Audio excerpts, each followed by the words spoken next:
So we'll get started. Welcome to our spring open house. My name is Jennifer Lawrence and I'm the Executive Director of the Sasaki Foundation. Thank you for coming to learn about our Design Grants program. We are honored that you would take time out of your busy evening to spend an hour with us. And I know we're all eagerly awaiting Friday, so it means even more on a Thursday night. So first, I'm just going to walk us through some logistics. And I'm going to paste these first ones into the chat in case it's easier for folks to read as I'm reading. So if you would like to turn on closed captions, you can click on CC closed captions on the bottom Zoom bar. And if you don't see that option, you can click on the 3 dots over the word more and locate closed captions from the menu. And click that and they'll be turned on. And also, if you have any questions, feel free to write them in the chat. You can also direct message me by going to a private message. Or as we get later into the presentation and there's time to chat, you can also raise your hand and unmute and talk, whichever is most comfortable for you. Finally, as you joined us, you noticed that we are recording this session. And we're recording it so that we can send it to you with the captions. So once the captions are complete, we'll send that out to you probably next week. And that's the end of my logistics. Any questions before we get started? Okay, great. So today we're going to start by sharing some updates on a few of our Design Grants alumni. I'll then follow up with an overview of the Design Grants themselves. And we'll end with some time for you to ask questions of myself. And I believe, if she's not here yet, she will be later, our jury chair, Elaine Limmer. And she also serves as the Sasaki Foundation's board vice chair. So you'll get to see her in multiple ways. She's not here yet, but once she is, we'll have her do a little introduction. At the Sasaki Foundation, we believe design has the power to address the most urgent challenges facing us. We also believe that access to design is often limited for communities who need it most. Because of this, we created the Design Grants program. The Sasaki Foundation is committed to advancing the value of design by inviting partners to co-create change. And that is exactly what the Design Grants are intended to do, inviting our partners to co-create change in our communities. So first off, we are excited to share with you a few updates from some of our Design Grants alumni. I'll start with updates on the most recent cohort of challenge winners, and then I'll move on to updates from a few of our other past winners. So first, we have the Columbia Road Gender and Mobility Initiative.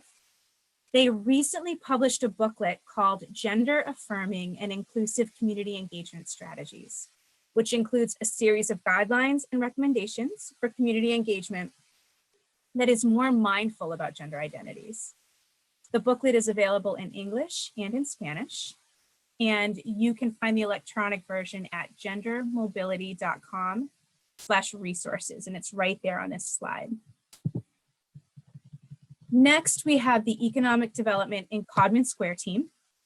They are currently helping in the creation of a new community-led nonprofit to support community and economic vitality, and they hope to support neighborhood activities and events over the summer.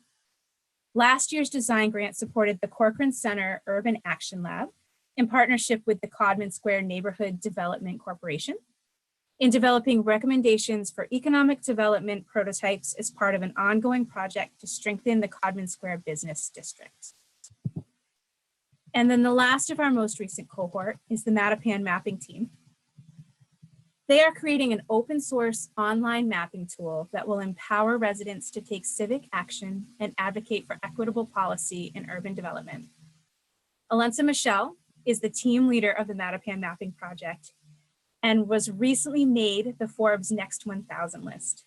Alensa is the founder of Powerful Pathways with a mission to facilitate social change, and will also serve as a juror for this year's Design Grant. So you'll get to meet her later on this season. Those are our most recent grantees, but we've also seen a lot of exciting new developments from a few of our earlier grant teams. We'd like to share that with you so that you can really see the breadth of the kinds of proposals we have funded in the past. So the first one is the Charles River Floating Wetland. They are a 2018 design grants winner from the Charles River Conservancy. The floating wetland explores an ecological intervention to reduce harmful algal blooms in the Charles. And the team is currently studying the data they collected this past summer. And this is a picture of when they installed it. If you haven't seen it, it's right off the Longfellow Bridge. I think they're putting it out soon. It's really cool. And although the wetland is hibernating for the winter, they have a student-built video game, and it's ready to play. And there we go. And you can see the game here. It's at faucetfailures.com. And we have spent a lot of time playing it. It's really fun. So check it out. It was made by high school students in Cambridge. The next team is HEAT, the Home Energy Efficiency Team. They're the organization behind the 2019 Grantee Energy Shift Boston. They were recently featured in the Boston Globe, so if you recognize their name, that's why. They're currently working with gas companies on 2 geothermal projects in Massachusetts. Their grant project piloted a grassroots, community-driven process for transitioning to sustainable energy systems. And the last grantee that we'll talk about tonight is G-Code. They are also a 2018 grantee, and they recently finished their 4th cohort of their Intro to G-Code program. This is a free 10-week program designed to give female and non-binary people of color ages 18 to 25 first exposure to coding, both to uncover interest and aptitude in tech, but doing so in a supportive, inclusive, and safe environment. Many of the graduates have gone on to participate in training and fellowship programs pursuing careers in tech. So now that we reviewed some of the past winning teams to give you a taste of the kind of projects we have funded previously, I'd like to take us through the 2022 call for proposals, the application process, and then we'll leave lots of time to respond to your questions. I'm just going to check to see who's here right now. As we get started, I just wanted to introduce any of our board members who are here, and we have Tao is with us. So do a little wave, Tao. It's one of our board members at the Sasaki Foundation. So now we're going to move on to what is this proposal process and how can you apply? So we'll go through the call for proposals, which is on the screen now. We'll take you through the focus areas, the criteria, and the application process. So the theme for the year is on the screen, and I'll read it to you. I know it's bad PowerPoint etiquette, but I want you to see it and hear it if that's helpful for you. And if you have captions turned on, you'll be able to watch the captions as I read it. So we're hoping to make it a little easier to understand. So our theme this year is Shared Voices, Charting a Course for Community Action. And our prompt is the challenges in addressing environmental resilience, displacement, affordable housing, access to mobility choices, meaningful public engagement, and other social equity considerations in planning and design are so broad and complex. They require a shared approach to facilitate all the necessary conversations and deliver actionable solutions. Most of these challenges faced by our communities are not limited to local neighborhoods. Their effects are felt and shared across the Commonwealth and beyond. Multiple futures are at stake, and we can make a difference by acting now. The Sasaki Foundation recognizes the need for interdisciplinary approaches, diverse community voices, and regional cooperation as key drivers to finding shared solutions and creating shared impact. So now let's get into the details. The first thing and the most important that everybody asks us is the deadline. The deadline for applications is Wednesday, May 4th at noon. And on our website, you can find the call for proposals, which you can see it here, sasakifoundation.org/2022 call for proposals. And it's on the call for proposals tab on the top right of our website. We are hoping to underwrite projects that focus on local communities, but could be scaled for broader global impact. Our goal is to provide access to design for communities that often don't have that access. So who are we looking for? And this one's the fast scroll through, Anna. The first is We are seeking community leaders and designers, nonprofits and community groups, artists, startups, and technologists. And I'm sure we have missed a whole host of other folks. No matter who you are, we need your skills. We are looking for interdisciplinary, creative approaches to test new design concepts that address complex challenges in our communities. And we really truly believe that we as community members are the experts in our communities. So we are really looking for teams that are very multidisciplinary. The next point is that this is a team approach. So we are looking for teams of 2 to 4, they're small teams, with at least one person from the project's focus community. The teams may consist of individuals or representatives of nonprofits. So if you have a nonprofit, we ask that your main team is just made up of the 2 to 4 people, but your full nonprofit can be engaged in the project. Teams can also have civic and community organizations, and we hope that people will come together, and my cat is going to keep joining us, so my apologies, for the purpose of the proposal. Teams should be multidisciplinary. And then how the money works is this year, we will award up to $15,000, and we're calling those action grants. We are also awarding $7,500 discovery grants and $2,500 exploration grants. So in the application itself, you will select which grant you want to apply for. Action and discovery grants are intended to support research and original ideas with action towards project implementation in the community. So those are the 2 bigger ones. The exploration grants are intended to support introduction and exploration of a project concept in the focus community, and they also have far fewer requirements. The exploration grants are also eligible to apply for action or discovery grants in the future cycles. And we also award grants based on the strongest proposals, but we don't set a minimum or maximum number of grantees. It's based on who proposes and what we feel is fundable. So our focus areas remain the same as in years past, and I'll go through each of them. They are climate change, which is proactive approaches to climate adaptation. We're seeking responses to extreme heat, stormwater, flash flooding, coastal and river flooding, and any other climate adaptation strategies you're looking to get funded. The next one is new models for housing.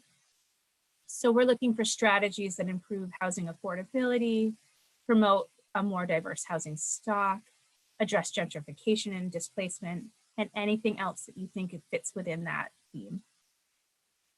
We're looking for projects that look at innovation in transit and access to mobility choices.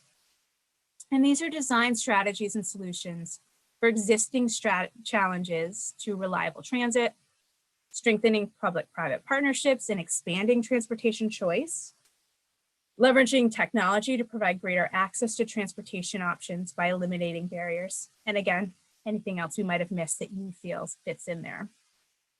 We're also looking for creative community building. So themes of collective memory, community storytelling, investment in historic neighborhood fabric, local business development. This is where you could also have placekeeping. And the last, and this is the one new category we have this year, is innovation in health and well-being. And we're looking for efforts that enhance community health through the built environment. The types of projects and the research that we will fund include, but are not limited to, pop-up and community-based installations, product prototyping, new technologies and data research, and ecological approaches to climate change.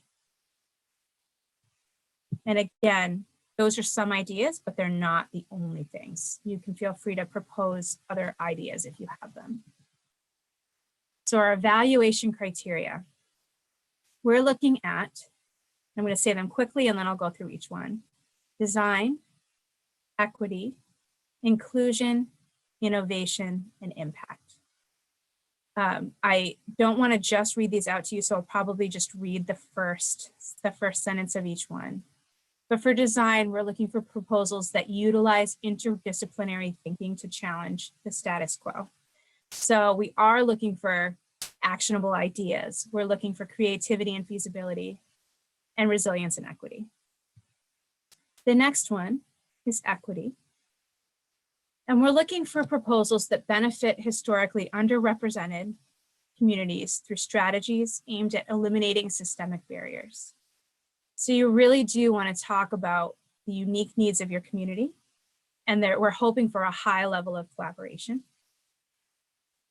For inclusion, we value diverse perspectives and seek to find inclusive processes that make space for dialogue and difference. And we're hoping for the communities also to tell us what that diversity means for their community. So innovation. We seek proposals that foster innovation, creativity, and interdisciplinary approaches to design. And finally, impact.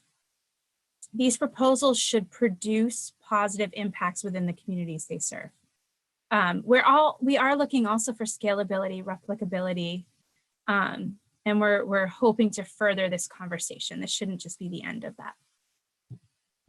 Okay, so next, what can you expect as a grantee? Over a 10-month grant period, winning teams will have dedicated time to connect with Sasaki design professionals and may also benefit from other things that Sasaki has to offer, such as our fabrication studio, our design software. Teams will participate in the following. You will have specific dedicated time with designers to help shape your projects. This is really, we haven't said what that means because we were hoping that the teams can decide what that might mean. So it could be regular meetups, it could be a one-day planning charrette. It's really up to you all what you need. And we are also hoping to have monthly cohort meetings that the Sasaki designers will also be able to attend. And that's to build those relationships and be able to learn from one another. We'll adapt the programming as we need it to follow all the state and local guidelines. That monthly meeting is optional for exploration grants. The teams will deliver the following. And this is all on the website, so I'm not going to read it word for word. But you will do a project work plan and a projected budget. There will be a final presentation, including visuals, and that is optional for the exploration grants.